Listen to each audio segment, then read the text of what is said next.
What's going on, guys? Welcome back to WWE Network and Show, where I, Graham G.S. Matthews, break down all the original content I watch on the WWE Network as well as on Vice, as today we're talking the latest episode of Dark Side of the Ring, Season 2, Episode 4, entitled Jimmy Snuka and the Death of Nancy Argentino. So when I heard about the nature of the show from Season 1, you had to know it was inevitable before they covered this quote-unquote mystery. It's not really a mystery in my opinion. Of course, we'll never know for a fact, but I am absolutely 120% convinced that it was Jimmy Snuka who killed Nancy Argentino. Based off everything that we heard and his history of being an abusive boyfriend and husband, whatever, I am convinced that he was the one that was behind it, that he was responsible for the death of Nancy Argentino, his girlfriend. And I knew a lot about the case. I mean, the case was brought back up years and years ago on the 30th anniversary in like 2013, 2014, they said. So I've known a lot about the case for a while. Obviously, not that he was found innocent, but he was declared mentally unfit to stand trial a couple of years ago. 10 days later, he died. So we all knew about that, but I didn't really know about a lot of the details until I watched this episode, which I thought was one of the best episodes they've done yet. And this is really what I like about this show and how they get all these credible sources. The sisters of Nancy, the Tonga Kid, who was really close with Jimmy, who was in the car the night right before Nancy got killed. I mean, it's unbelievable. It's crazy. So anyway, we'll start from the beginning here. They talk about how Jimmy Snuka was popular as soon as he arrived in the WWE in the early 80s, late 70s, I believe. They interviewed Tonga Kid, Sam Fatu, I believe his name is. He worked a lot with Jimmy Snuka coming up in the company, so he's a very good person to interview and talk to here. He said that he was 16 when he started wrestling and that he was very protected by Snuka, so he was very close with Snuka. They also talked to Don Muraco, and how can you not? Don Muraco is still around. You don't really see a lot of him. He lives in Hawaii now, but he's still around and had that iconic feud with Jimmy Snuka, also knowing him very well. He was the perfect person to interview here. They talk about how Jimmy Snuka was made the #1 attraction by Vince in the early 80s when he got really, really popular. He was brought in as a heel, was managed by Buddy Rogers, and eventually had to turn babyface because he was so popular. Buddy Rogers was not only his on-air mouthpiece, he was also his manager outside of the ring too, and more specifically his handler, and speaking English for him and all this. I mean, he could definitely speak English, but they talked about how he can't read and write and all this other stuff. You would have to take care of him, drive him, because I guess he either didn't know how to drive or didn't have a driver's license. They talked about how Jimmy partied every day. And eventually he brought his girlfriend Nancy Argentino on the road with him to take care of him, because Buddy Rogers didn't want to do it anymore, so Nancy eventually overtook that responsibility. They interview one of Nancy's sisters, Lorraine, who says that Nancy was very innocent. She was only 22, I believe, either 21 or 22 when she met Jimmy, and she ended up dying at 23, so she was really, really young. I don't know how old he was. He must have been in his late 30s. He definitely was not in his 20s, I can tell you that much. It was definitely up there. I think he was 80-something when he died. So if this was 30 years, he must have been in his 30s or 40s. So there's a very big age gap there. Anyway, so they talk about how she lived a very sheltered life, very innocent, and how she met Snuka was through her best friend who was dating I don't think it was Jimmy Valiant. I forgot who the name of the wrestler was, but her friend was dating someone in WWE, and she went with her to the shows in Madison Square Garden. They went backstage, and then she met Jimmy, and they hit it off, and she fell in love almost immediately. And it became a somewhat serious relationship kind of from the get-go. And the sisters talk about how very weird Jimmy Snuka was. He would isolate himself all the time. Whenever he would be brought over to the house, he would always isolate himself into a corner of the room and only talk to Nancy occasionally, never really anyone else. It was really, really weird. But she would tell her sisters that she was in love with him and all this other stuff. So Rogers, like I said, Buddy Rogers was his handler on the road, and eventually he got hooked on cocaine. He didn't want to have to deal with him anymore, so she took over as his handler. So, I mean, she was his girlfriend. She was, his girlfriend, but at the same time, she was kind of doing a second job as his handler. The mom liked him at first, but eventually got to a point where she was just, everyone did not like Jimmy because he was so freaking strange. They also interview the other sister, Louise, I believe her name was, and they tell this story. Louise tells a story about how Nancy brought Jimmy Snuka home one weekend when the parents weren't there. It was Jimmy was brought home with Nancy, and the sister, Louise, was there too. They had Chinese food, they were talking, and she either made a joke or she did something wrong or whatever. She wouldn't stop talking or whatever. He didn't like how she was acting. So he put his hand up to her throat, threatening to choke her. And then she freaked out. She went up to Nancy's like, you got to get rid of him. Like, he is a piece of shit. Like, I don't want him here. All this other stuff. She defended him. And to make it up to her, Jimmy gave Louise cocaine, like a little bag of cocaine. And Nancy's like, oh, she doesn't need that. And I think Louise gave it back or something. But that really told you everything you need to know about this piece of shit. It wasn't one isolated incident like, oh, she died accidentally, he pushed her, like he went over the edge. Like, he had a history of being very abusive. They didn't say that was the case with the first wife, Carol. I think Carol was the second woman that was interviewed later, who was his wife up until he passed away. Susan, I believe, was the first wife's name. They didn't talk about him being abusive with either of those two women. And by the way, he was still married when he was dating Nancy. He was separated, so he was still married. He still lived at home with his wife. They were separated, but he still lived there, and he was dating Nancy. Like, how crazy is that, you know? So Nancy, I guess, didn't really like Don Morocco because I guess she may have taken the storylines too seriously, or Jimmy said, oh, don't talk to Don, blah, blah, blah, blah. He was still married, still lived with his wife, just separated, so very weird. And then there were reports one night of a woman getting beat up in a hotel room, and it ended up being Jimmy beating up Nancy. And Nancy called her sister scared shitless. I forgot which sister it was, but she was really, really scared when she called her saying, oh, he's running after me. He's coming after me. Please do something. The cops were called.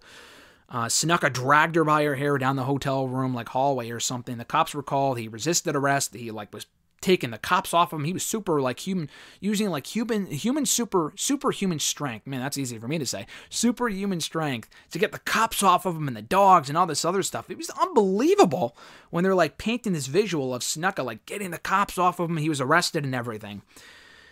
So eventually, Nancy said, oh, it was one big misunderstanding. When the sister called back the next day, Nancy told her, oh, it was just one misunderstanding. That's all. It was one big misunderstanding. And she's like, okay. The company still counted on Nancy, so what happened was Nancy helped him get out of jail and pleaded innocent, and they just walked away. He just walked out. That was it. That was the end of it. Nothing ever came of that little incident because she pleaded, he pleaded guilty or pleaded innocent, I'm sorry, not guilty, and she helped him get out of it. Crazy stuff.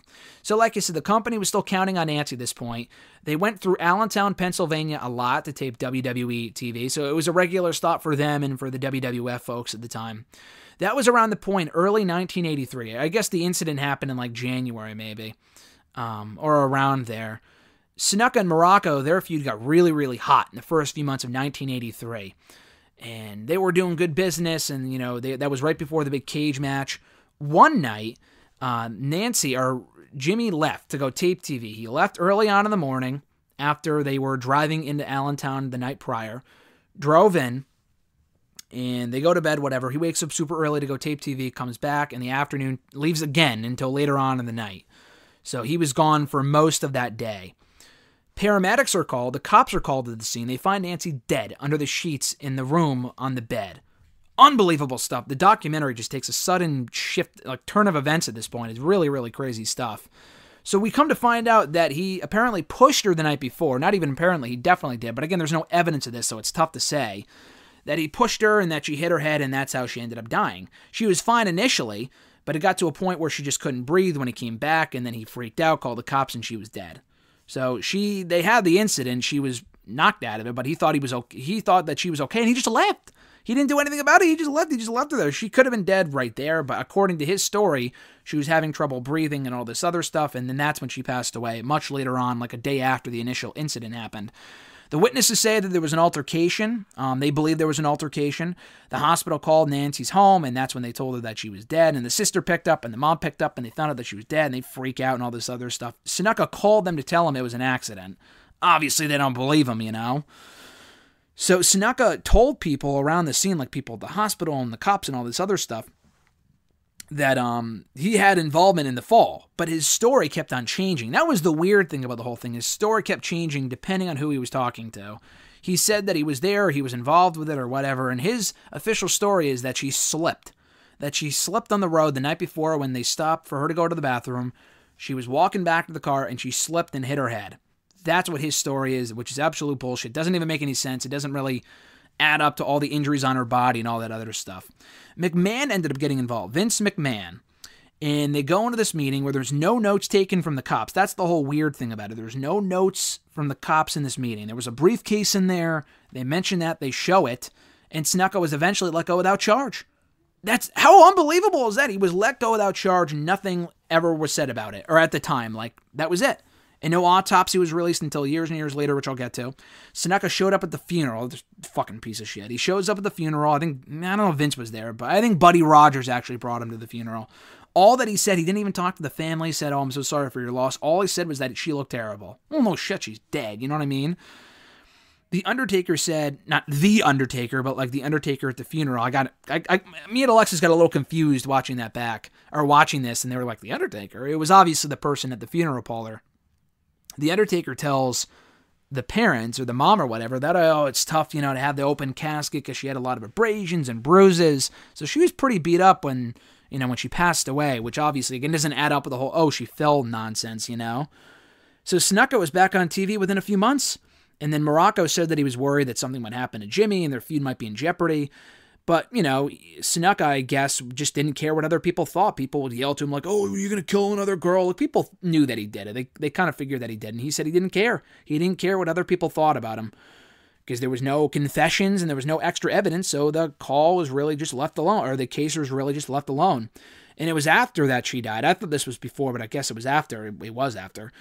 They built to the cage match with Morocco and Snuka and MSG, where Mick Foley was standing there, and that's how he became a wrestling fan. I'm not sure he's all that proud of that moment all these years later, now knowing what Snuka was, responsible for.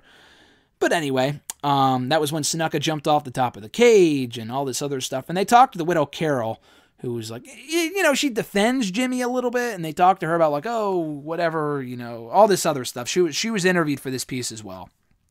Vince, I guess, called Nancy's mom one day and offered her to give her $25,000 for everything that happened. And she's like, listen, do you actually think my daughter's life is worth $25,000? She was fucking pissed, so she hung up on him because she knew what was going on there. She knew that he was trying to shut her up or try to lead her off the case or whatever.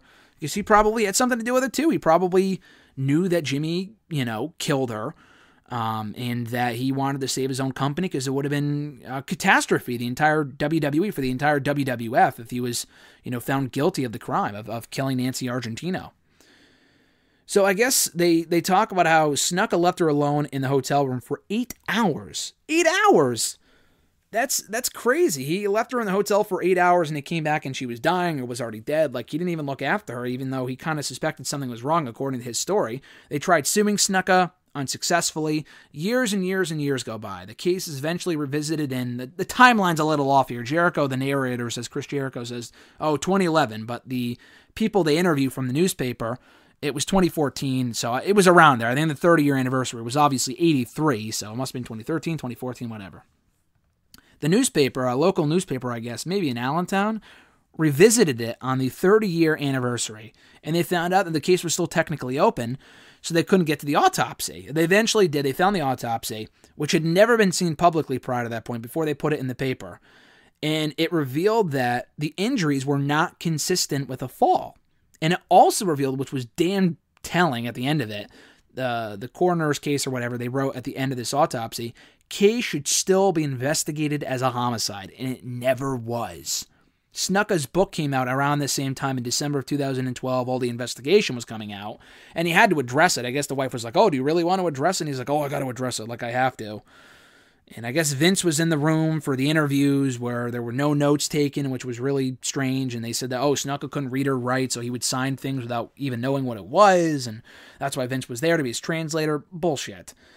Vince just told Snuka, I guess the wife, Carol, or someone had said, I guess he put it in his book, that Vince told him one day that it was done. There was no need to worry anymore. The case was over because Vince probably took care of it and paid someone off and had Snuka get let off the hook. It's probably what happened. Almost positive that's what happened. No one really knows what happens for sure. And the wife even questioned him about putting it in the book, and he did anyway. He wrote about how Nancy was the one who ruined his life, which takes fucking gall to write that in your book. Like, fuck you, And he always changed his story about what happened in future interviews. Like, we see all these clips about what, him saying what happened with the incident, and he's always constantly changing his story. Tonga Kid actually reveals in his interview that he was in the car when they drove into Allentown the night before. And no one ever knew this before now. He had never shared that story. He said that it was a fun ride and they went their separate ways at the hotel, and that was when everything went down. That was when she died, and he does not remember her ever getting out of the car. He have any recollection of this whatsoever.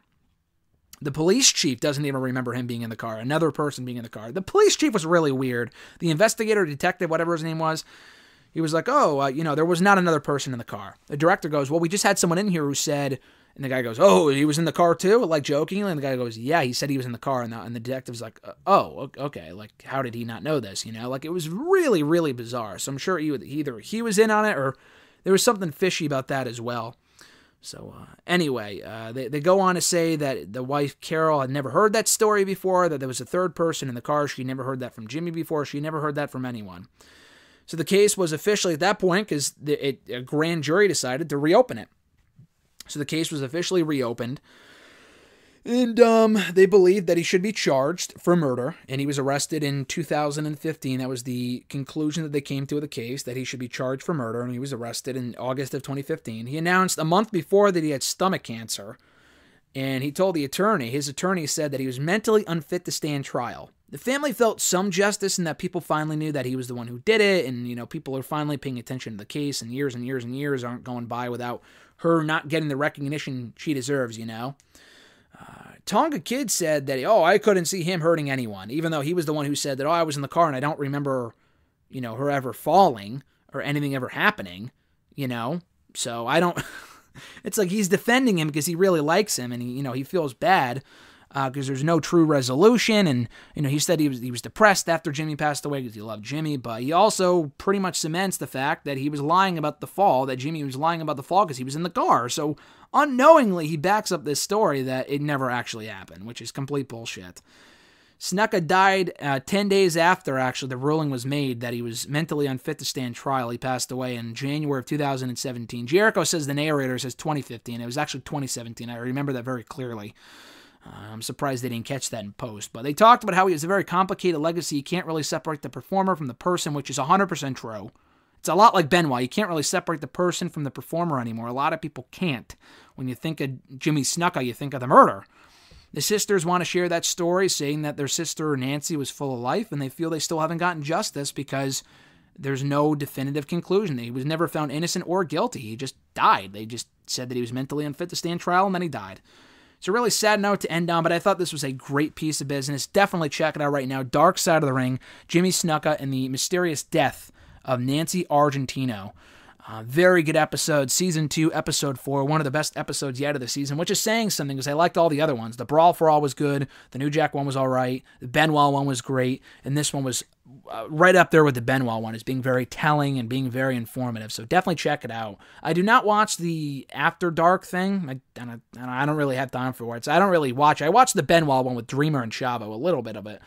That was it. I haven't watched all the other ones, but the actual Dark Side of the Ring shows themselves are fantastic. So definitely check them out when you get a chance on Vice and on their website and on YouTube if you can find the episodes there as well.